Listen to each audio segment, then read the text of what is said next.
Jornalistas tentaram enquadrar Boulos ao vivo com aquela velha insinuação de que programas do governo só apareceram agora por causa de eleição. Mas o que era para ser uma pegadinha virou outra coisa.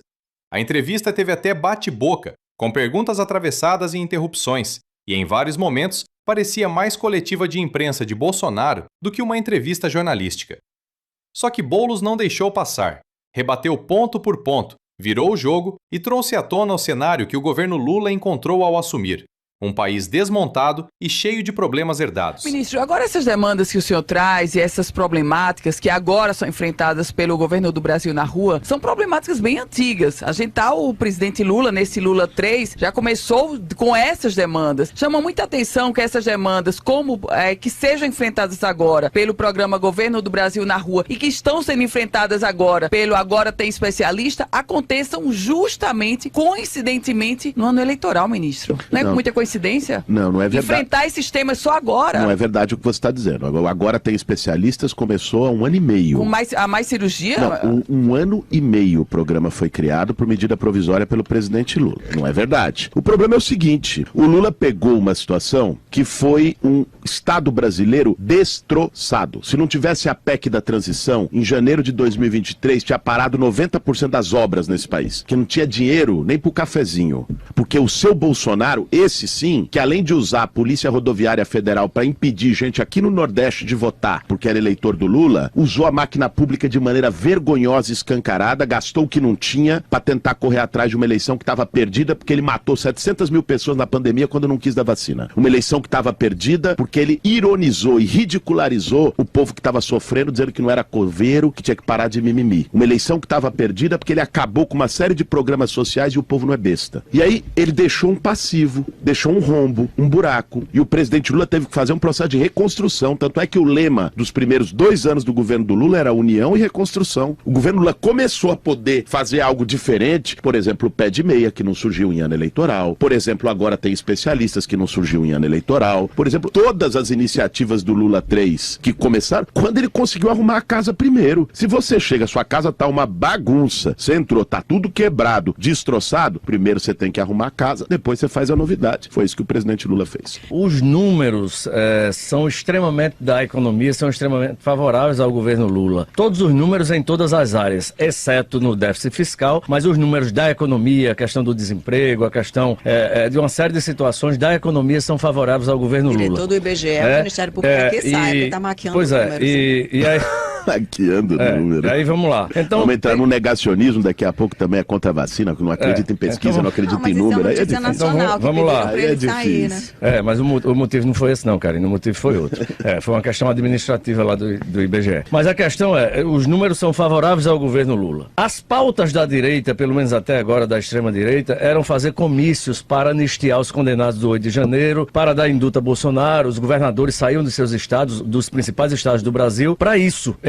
O Nicolas sai de Minas para fazer uma caminhada, não por alguma pauta de interesse da sociedade, mas para fazer uma pauta de novo pela anistia dos condenados. É isso que eu quero ver. Flávio Bolsonaro até hoje não disse uma palavra sobre o Brasil. Fala do pai e fala também dessa situação de Alexandre de Moraes e vai lá. E como é que esse cara tá crescendo, encostando em alguém que tá bem? Posso lhe dizer qual é a minha opinião?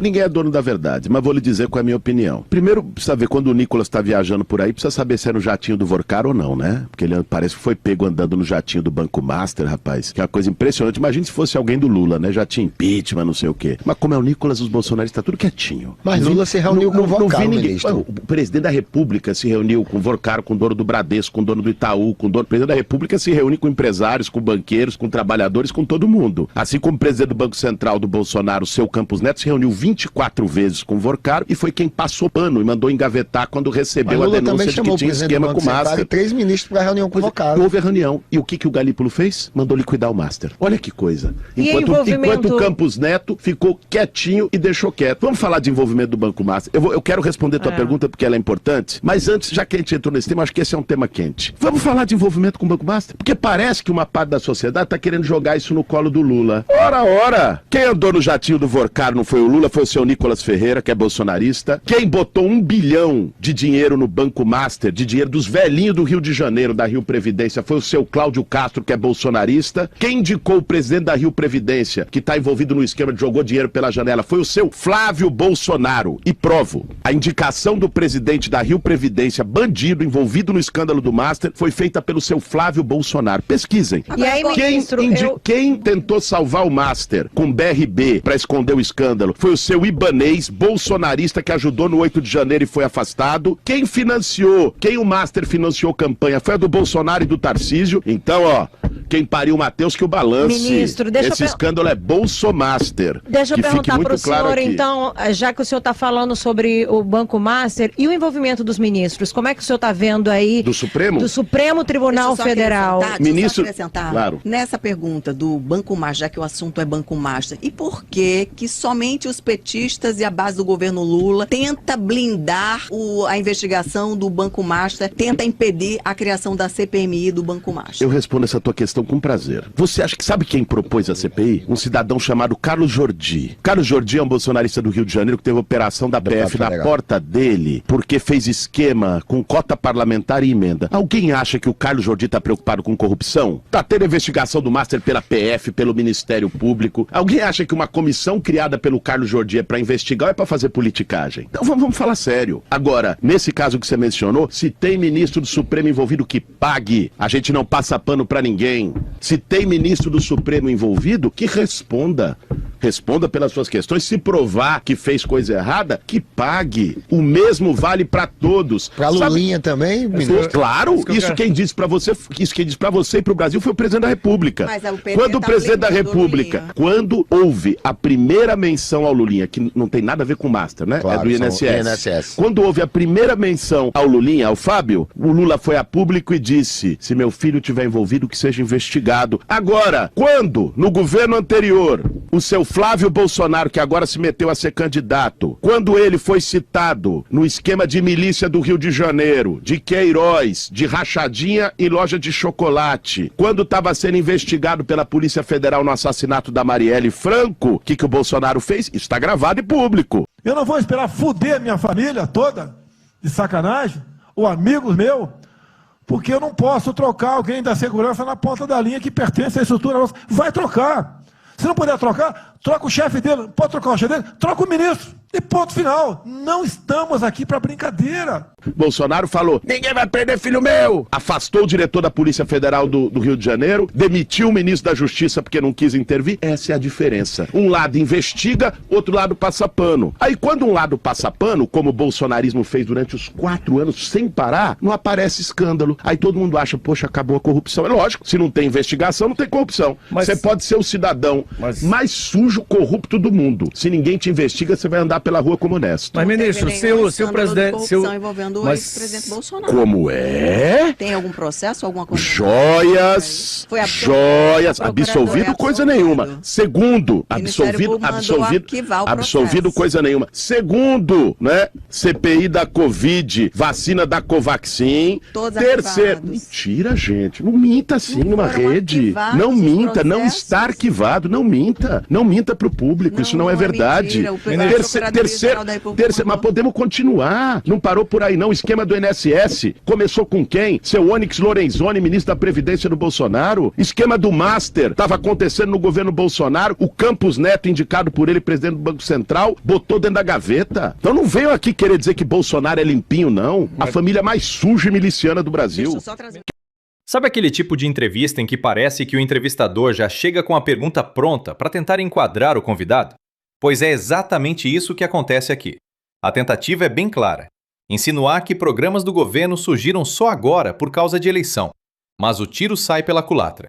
Logo de cara, Guilherme Boulos corta a narrativa e lembra uma coisa básica que muita gente prefere esquecer. O governo Lula assumiu um país praticamente desmontado. Obras paradas, orçamento estrangulado e um rombo herdado de anos de desmonte institucional. Ou seja, antes de criar políticas novas, era preciso reconstruir o mínimo do Estado. E aí vem um ponto importante que o debate revela. Enquanto os números da economia, emprego, atividade econômica, recuperação de programas sociais aparecem positivos, parte da oposição simplesmente escolhe negar os dados. É quase um negacionismo econômico. Quando o resultado não cabe na narrativa política, tentam desacreditar quem mede. Mas o momento mais revelador da entrevista é quando o assunto vira o escândalo envolvendo o Banco Master. A tentativa era jogar a bomba no colo do governo. Só que Boulos vira a mesa e lembra quem realmente aparece nas conexões do caso. Figuras do bolsonarismo, uso de recursos públicos estaduais e relações políticas que passaram batido quando o assunto era o governo anterior. E tem uma diferença política que ele destaca e que vale prestar atenção. Segundo Boulos, quando surgem suspeitas hoje, a resposta é investigar, seja quem for. Já no governo passado, o histórico foi de interferência, blindagem e pressão sobre instituições quando investigações chegavam perto da família presidencial. No fim das contas, essa entrevista mostra algo que tem se repetido bastante na política brasileira recente. A tentativa de criar uma narrativa contra o governo atual muitas vezes esbarra na própria memória dos fatos. E quando alguém puxa esse fio, a história começa a aparecer inteira. E aí fica a pergunta: será que o problema é mesmo o momento em que os programas aparecem, ou o incômodo de ver políticas públicas voltando a funcionar depois de anos de desmonte?